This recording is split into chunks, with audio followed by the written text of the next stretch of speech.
Dan yang ketiga itu yang paling raw atau yang paling masih amburadul ya, tapi sangat-sangat kaya karena apa? Data primer ya. Jadi kalau kita dari BPS itu kan datanya data sekunder kan udah diolah kan, Pak ya, walaupun dia memang validitasnya tinggi ya, dapat dipercaya, reliable juga. Cuma dia kan sudah hasil olahan dari pihak BPS, udah setengah matang gitu. Nah kalau ini unstructured data itu benar-benar real, benar-benar asli data dari pengguna, murni, original ya. Nah, kelemahannya apa? Assalamualaikum warahmatullahi wabarakatuh. Kembali lagi bersama Robin Saputra di perkuliahan daring ya untuk IoT Internet of Things. Kali ini akan membahas mengenai media sosial dan big data.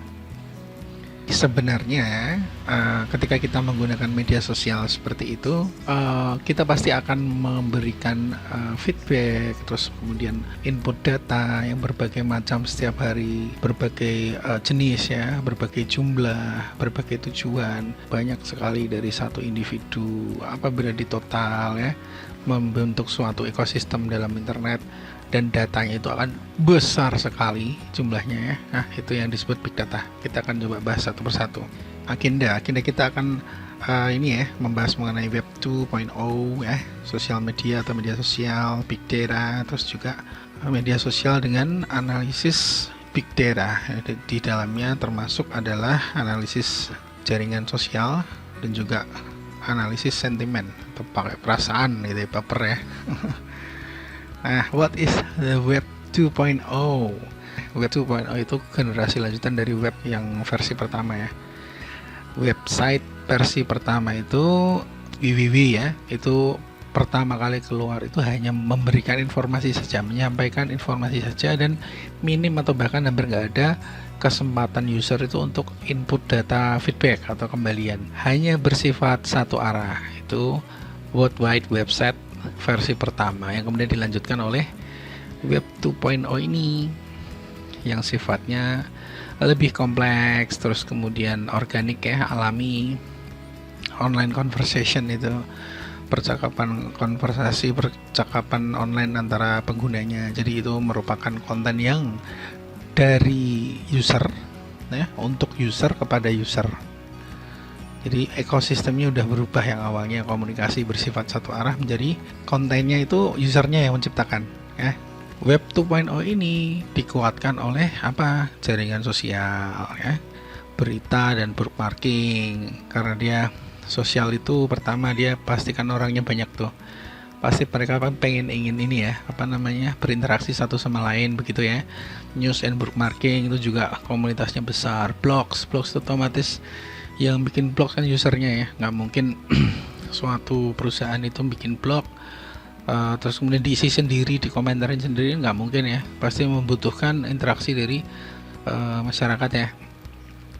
Ada microblogging juga, terus ada video foto sharing ya, ada berbagi foto dan video, entah apapun tujuannya, untuk bersosial, untuk berinteraksi, atau untuk membagi informasi ya. Kalian pasti kan udah pada ini ya, dikasih contoh tuh misalnya Instagram sekarang tuh. Nah, yang ikut grup-grup Instagram atau Facebook itu yang lambe-lambe itu kan. Nah, itu laju informasinya kan banyak sekali, itu kan juga hanya memfasilitasi saja itu. Sebenarnya kontennya digenerate dari user masing-masing. Ada message boards, ada wiki-wiki itu, ada Wikipedia dan macam-macam. Wiki apalagi macam-macam ya. Virtual reality ya, ada realitas dari virtual, social gaming atau game yang online seperti itu berbasis website, itu bisa menggunakan web 2.0 dan nggak bisa menggunakan web versi pertama. Ada podcast juga. Selain web 2.0 ini ada juga web 3.0 dan 4.0. Nah itu sudah melibatkan artificial atau kecerdasan buatan ya, itu udah erat nanti hubungannya sama IoT juga. Akan dibahas di next time ya. Sifat-sifat website versi 2.0 itu memiliki karakter ya. Satu, search, mudah menemukan informasi dengan menggunakan keyword ya. Terus links, ad hoc, bisa menampilkan link ya, bisa disematkan linknya pada web 2.0 yang tidak bisa dilakukan oleh web versi pertama.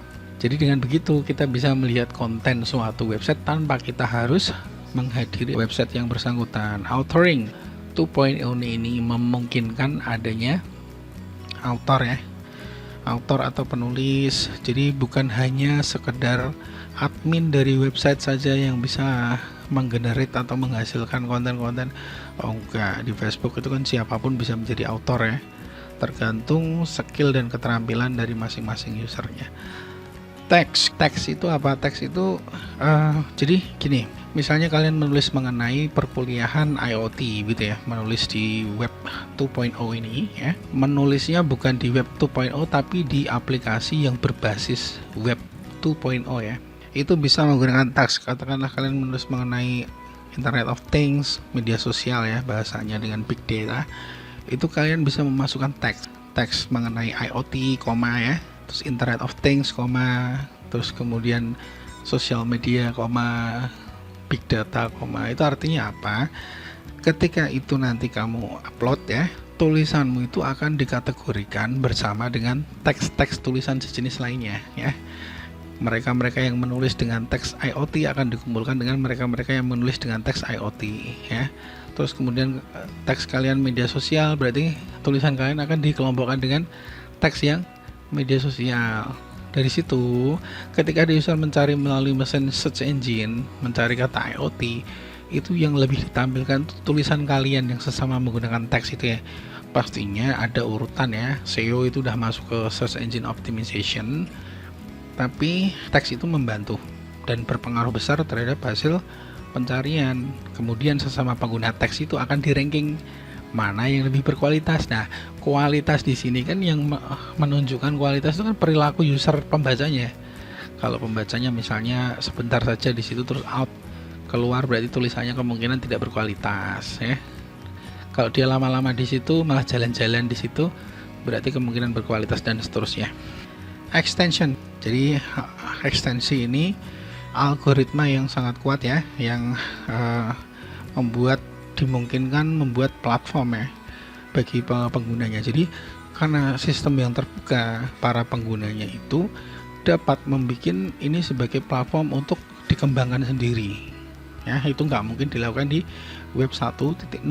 Misalnya kalian ini membuat aplikasi atau website sendiri, pakai domain dan hosting sendiri, pakai web 2.0 ini memungkinkan seseorang siapapun bisa menjadi creator di sini. Terus yang jelas signal di web 1.0 nggak ada ini RSS. RSS itu apa? Feed RSS itu digunakan ketika kalian subscribe sesuatu. Nah, misalnya subscribe di blognya si Bambang atau si Budi, atau channel-channel YouTube atau di media sosial lain ya. Nah, itu kalau ada perubahan itu akan ada pemberitahuan. Itu fitur yang digunakan RSS dan itu bisa dibajak menggunakan apa? Web-web yang auto generate channel atau script YouTube, kemudian blog gitu, website yang profesional ya, itu bisa menggunakan script namanya auto generate ya, auto generate content AGC. Itu mereka akan menyerang RSS-nya itu. Apabila ada perubahan, mereka akan menyedot semua kontennya dan menduplikasi ya, seperti itu. Cuma Google itu sekarang udah semakin cerdas untuk membinasakan mesin-mesin macam itu. Jadi lama-lama Google udah tambah pintar gitu ya. Web-web yang sekiranya low quality, sampah gitu akan terhilang dari hasil pencarian. Next, web 2.0 technologies, sosial media. Nah, penemuan terbesar pada web versi 2 ini adalah media sosial. Media sosial adalah payung yang digunakan ya, berbagai aktivitas untuk mengintegrasikan teknologi, interaksi sosial, dan juga konstruksi kata-kata, gambar, video, dan suara. Jadi basicnya dia itu interaksi sosial, tapi menggunakan teknologi yang kontennya itu berupa kata-kata, gambar, video, dan juga suara. Dalam bahasa sederhana, media sosial itu adalah caranya manusia berbicara ya, berkomunikasi secara online. Platform media sosial banyak sekali ya, Facebook, Twitter, terus apalagi YouTube, Flickr, Dik ya, SlideShare itu buat yang sering download tugas yang malas bikin sendiri, itu pakainya SlideShare itu. Terus apalagi banyak ya. MySpace ini zaman kapan ini? Udah lama sekali ya. Nah, 1 menit setiap 60 detik itu ada 98.000 tweets dari Twitter. Sebanyak 695.000 status diupdate. Di Facebook 11 juta instant message dari manapun ya. Instant message itu yang termasuk dalamnya itu seperti WhatsApp, Line ya, Skype yang sifatnya real time ya pesannya. Terus ada 698.445 Google Search atau Google pencarian. 168 juta email dikirim. Data yang dibikin itu dalam 1 menit itu 1820 terabyte. 217 new mobile web user. Tiap menit ada 217 pengguna mobile atau handphone ya baru. Bayangin itu per 1 menit ya. Belum 1 hari ya. Wah, itu big data yang sangat besar dan dalamnya banyak informasi yang luar biasa manfaatnya. Gitu ya. Nah, di dalam big data itu ada istilah unstructured data. Ada structured data, semi structured data, unstructured data itu apa? Jadi, yang pertama structured data itu kalau kalian datang ke BPS ya, pengen mencari data pendapatan buruh di Indonesia tahun 2005 sampai 2015 ya, itu sudah tertata, tinggal di view ya, di setting dikit ya, baik secara online maupun offline. Itu namanya structured data, sudah siap digunakan. Semi structured data itu random raw data tapi masih agak-agak sudah tertata ya, sudah dikelompokkan berdasarkan apa yang dia itu masih belum full. Nah itu contohnya RSS, XML tuh tadi ya, RSS yang apabila ada sesuatu yang baru kita akan kasih tahu itu ya. Dan yang ketiga itu yang paling raw atau yang paling masih amburadul ya, tapi sangat-sangat kaya karena apa? Data primer ya. Jadi kalau kita dari BPS itu kan datanya data sekunder ya, udah diolah kan, Pak ya, walaupun dia memang validitasnya tinggi ya, dapat dipercaya, reliable juga. Cuma dia kan sudah hasil olahan dari pihak BPS, udah setengah matang gitu. Nah kalau ini unstructured data itu benar-benar real, benar-benar asli data dari pengguna, murni, original ya. Nah kelemahannya apa? Nggak semua orang bisa memasak data yang besar itu. Contohnya apa? Email, foto, video, tags ya, hashtag itu, terus kemudian komen, like. Itu kan mereka sebenarnya membentuk suatu perilaku. Nah, dimana perilaku itu bisa digunakan untuk berbagai tujuan yang bersifat konstruktif gitu ya. Identifying unstructured data sources itu tadi udah sempat saya singgung dikit. Di Facebook itu bentuknya seperti menyukai atau memfavoritkan suatu, itu bisa bahasa simbolnya itu sekelompok orang ini ternyata menyukai ini. Kalau dia menyukai ini maka akan tidak terlalu suka sama itu semua ada rumusnya, ada algoritmanya ya. Artikel, video, link, share itu nanti akan namanya artikel itu kan ada teks ya, text based ya. Terus kemudian video juga ada metadatanya, link juga ada metadatanya. Itu nanti dia akan membentuk juga, oh itu lagi trending, oh mereka sedang nyari itu ya. Views itu juga mencerminkan sesuatu. Kalau viewersnya banyak, nontonnya lama, itu kan kemungkinan juga memberikan dampak yang signifikan. Komentar juga, location, geospatial ya, geotagging itu juga berpengaruh. Twitter itu lebih ke ini ya, mengincar trending ya, language model, semantic, emoticons ya.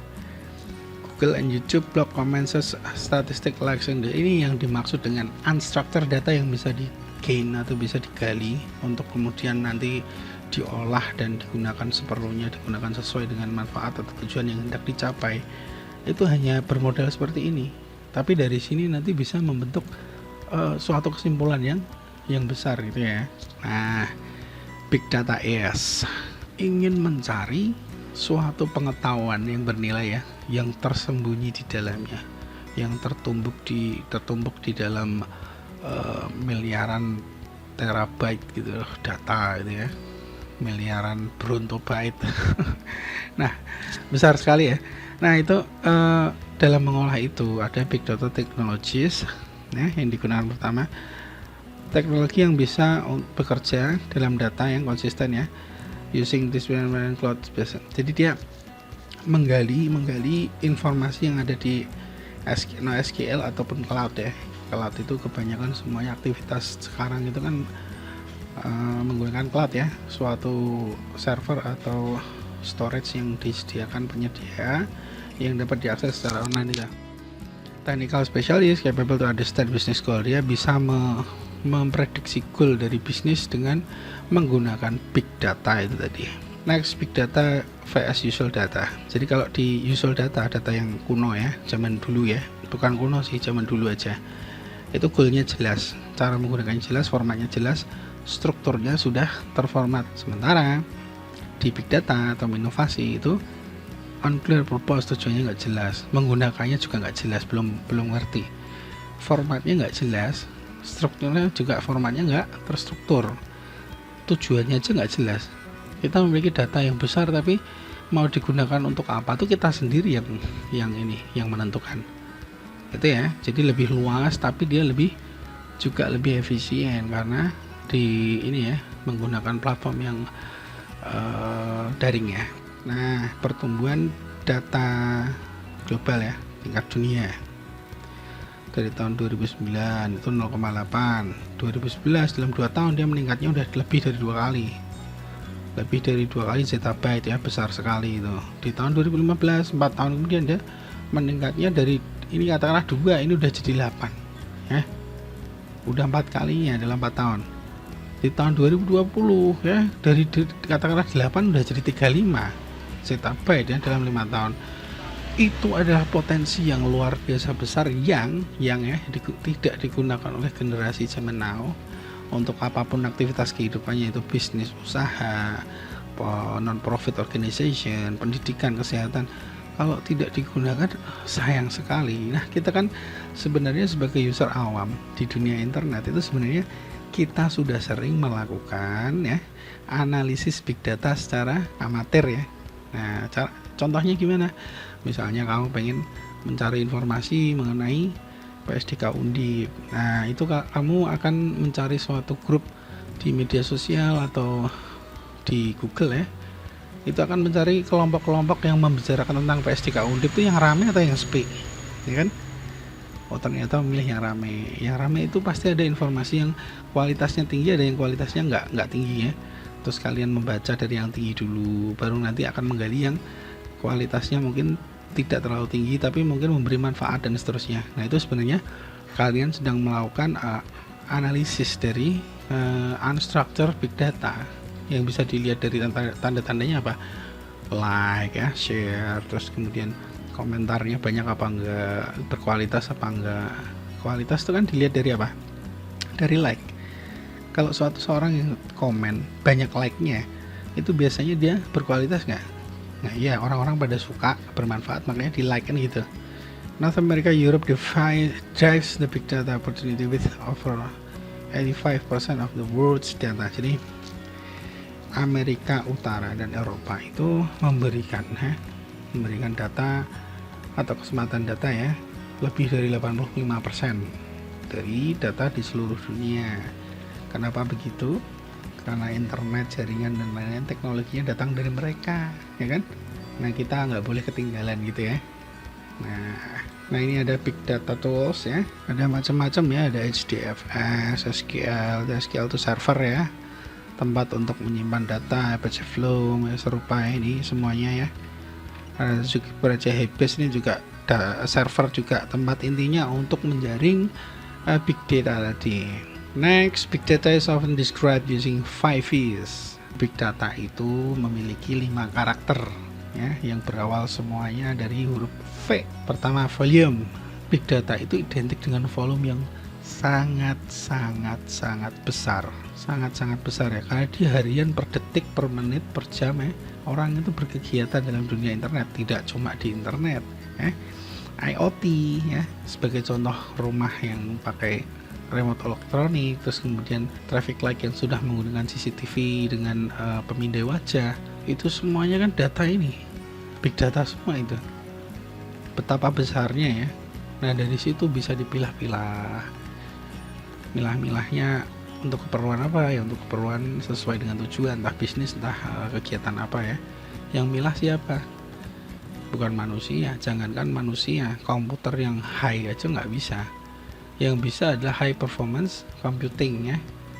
Ya, PC itu satu komputer, serentetan komputer yang disusun dalam lemari ya, bersistem-sistem gitu, yang dia prosesornya itu terdiri dari ribuan atau bahkan jutaan prosesor yang bekerja secara simultan ya, secara bersama-sama untuk menyelesaikan big data ini secara dalam waktu yang masih masuk akal ya.